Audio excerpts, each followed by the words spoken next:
Okay, boys and girls, I'm back talking to myself. Today I don't really want to do it. Today I want to go straight to bed, but you know what I mean? I'm still gonna fucking do it because why not? So boom. Today is just a recap.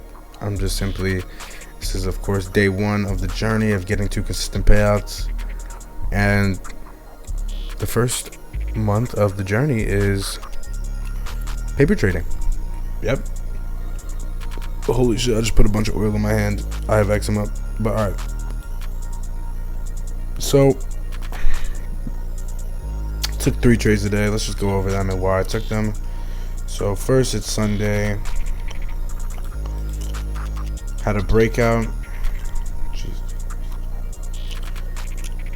So, I see that I didn't take a trade off market open like a dummy, obviously. We had displacement. We had our 3. I go by the rule of 3 displacement candles off market open to really make me be like, damn, let's go. I want to trade. So boom, right? 1, 2, 3. Strong ass candles. Already know that, hey, we're gonna definitely be having a good Sunday, or at least a solid, mid-tier Sunday.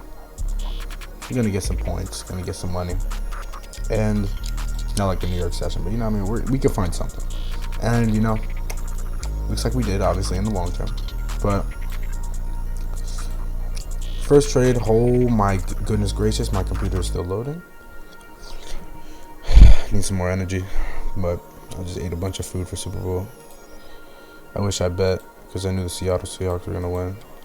But alright, so boom, we come into this 15-minute gap. Usually I see this all the time whenever we have bull runs on gold, but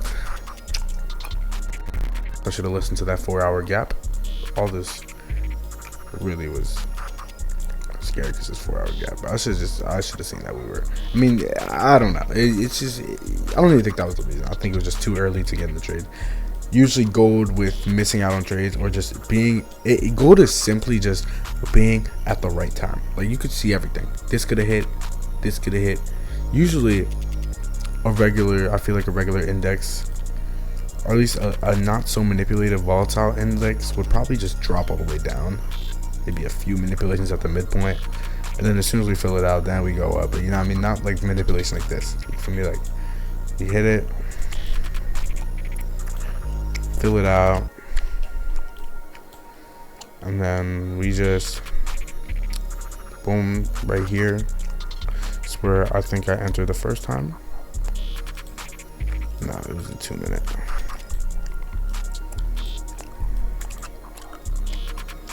Yep. Middle 2-minute EMA breakage. Easy. Got stopped out. Yep. Got stopped out. Did it go 1-to-1 though? Because then realistically, if I was actually paying attention, because I was trading half-assed, which is probably isn't even good, but I was trading half-assed, and see, it was a negative ratio, but right about here it went 1-to-1.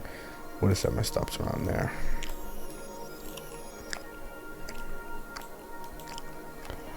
I set my stops. Boom, get stopped out, or break even. I go break even, and then boom. Another entry right here. Up, all that stoppage. Okay, and I think from now on, I just gotta really. I'm probably not even gonna trade. This might be the last time I ever trade gold, because I've been having way more luck in Nasdaq. And that's because I've been just finding it easier to read. Like gold, I don't know. I'm just more inclined to believe that gold is just gonna be straight. Like it's gonna be straight scalps. Like for me, like scalps are just really precise movements where you're gonna be in at the wrong time, at the wrong place. Like this right here is a perfect example.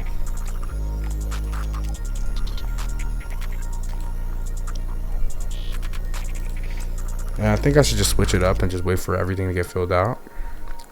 But like right here, for example, 2-minute inversion. I could have entered here, but I entered here instead. And it just gets absolutely reversed on. I was like, all right, whatever.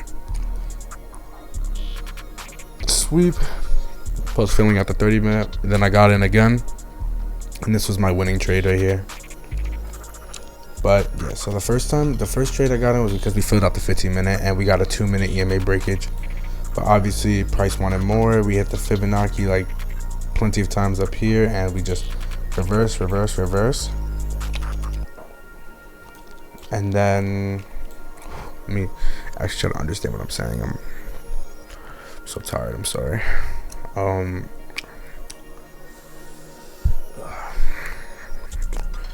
And then after here, we come up here, hit the middle of the gap, go past it. We finally get a little doji reaction. Boom, enter. This was low-key manipulation. And yeah.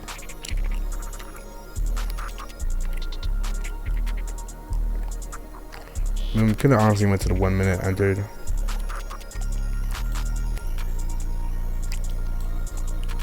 You could just look at a 1 minute entry and know it's good. And if you look at it and it's not good, you could always, and you like are second guessing it, you could always just go to a 2 minute and see if the 2 minute is actually following in the same sort of path. And if it's not, you usually probably shouldn't take that trade. Just wait for the 2 minute at that point. But yeah, we get in. We see get in right here. We see breakage, but unfortunately the 5 minute just held.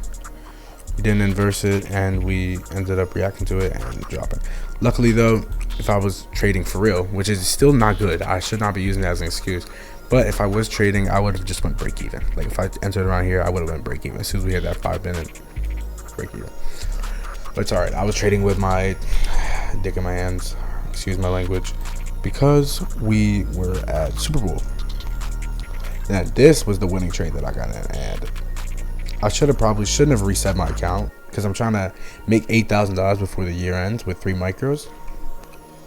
But I shouldn't have probably closed my or reset it. But I made $500, and this was a trade. We filled out the gap, and this is what my new strategy may be looking like, because not only did we fill out the 30 minute gap, but the 30 minute gap had a 70% under it on the Fibonacci. And I think I've been trying to look for a new strat for gold that I can consistently rely on for it to not always hit. You know what I mean? Just give me like 100% edge. Like I think in gold, the thing, oh my God. The thing in gold is like,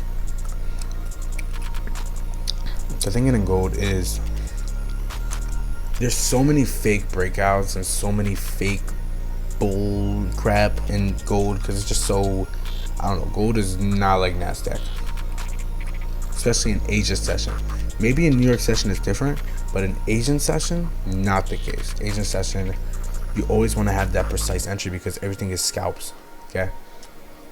And even though it's scalps for certain directions, I would say,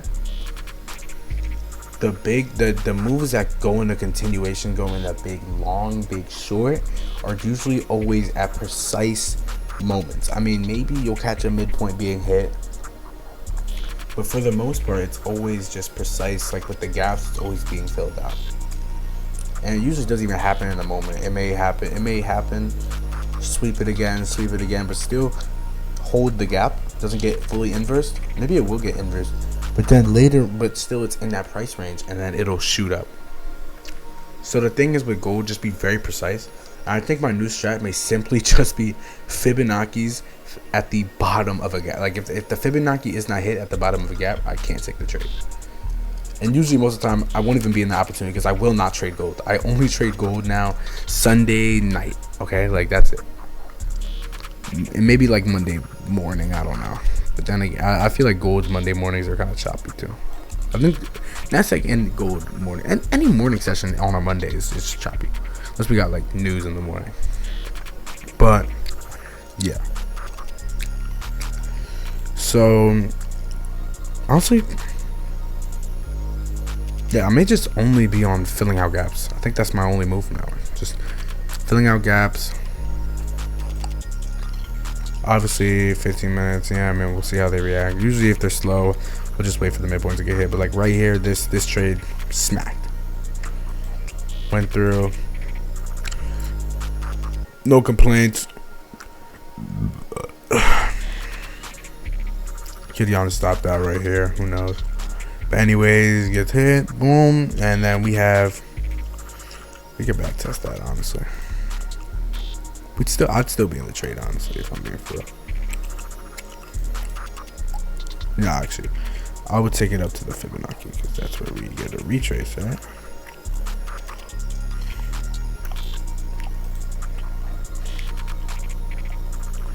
So let's see.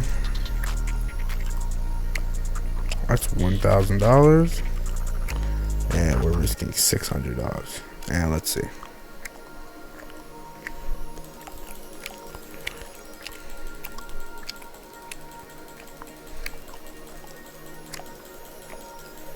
Yep, $1,000.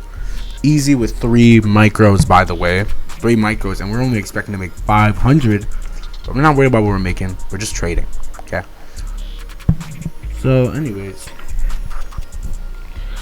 that is my trade recap. Nice and simple, nice and small. Hope you guys enjoy. Yeah, I'm gonna go do my homework. Goodbye. Should I post this on my TikTok?